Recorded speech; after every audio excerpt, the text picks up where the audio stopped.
जब कोई व्यक्ति मरता है तो उसकी आत्मा शरीर छोड़ देती है और प्रेत बन जाती है। इस प्रेत अवस्था में आत्मा को कई तरह के दुख और कष्टों का सामना करना पड़ता है। आत्मा को यमदूत आकर ले जाते हैं और यमराज के सामने पेश करते हैं। यमराज आत्मा के अच्छे और बुरे कर्मों का हिसाब करते हैं। अगर आत्मा ने अच्छे कर्म किए हैं तो उसे स्वर्ग में स्थान मिलता है। अगर पाप अधिक हैं तो उसे नरक में भेजा जाता है। अगर आत्मा का कोई अधूरा काम या इच्छा रह जाती है तो वह प्रेत बन जाती है और पृथ्वी पर भटकती रहती है।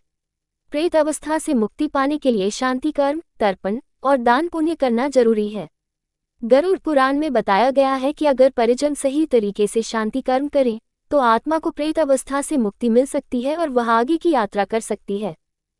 मृत्यु के बाद आत्मा की 3 मुख्य गतियां होती हैं। स्वर्गच्छी कर्म करने वाले आत्माओं को स्वर्ग में स्थान मिलता है, जहां वे सुख और आनंद का अनुभव करते हैं। नरकपाप करने वाले आत्माओं को नरक में भेजा जाता है, जहां वे दुख और कष्ट भोगते हैं। प्रेत अधूरे काम या इच्छाओं के कारण आत्मा प्रेत बन जाती है और पृथ्वी पर भटकती रहती है। प्रेत अवस्था से मुक्ति पाने के लिए कुछ उपाय हैं।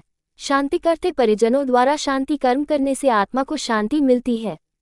तर्पण करने से आत्मा को भोजन और पेय मिलता है। दान पुण्य करने से आत्मा को पुण्य मिलता है और वह आगे की यात्रा कर सकती है। गरुड़ पुराण में बताया गया है कि अगर परिजन सही तरीके से ये उपाय करें तो आत्मा को प्रेत अवस्था से मुक्ति मिल सकती है। गरुड़ पुराण में प्रेत अवस्था से मुक्ति पाने के लिए कुछ और उपाय भी बताए गए हैं। पिंडदान।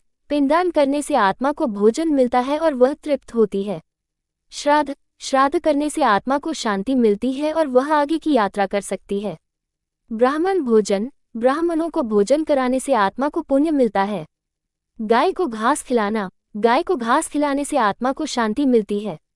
दीपदान। दीपदान करने से आत्मा को प्रकाश मिलता है और वह अंधकार से मुक्त होती है।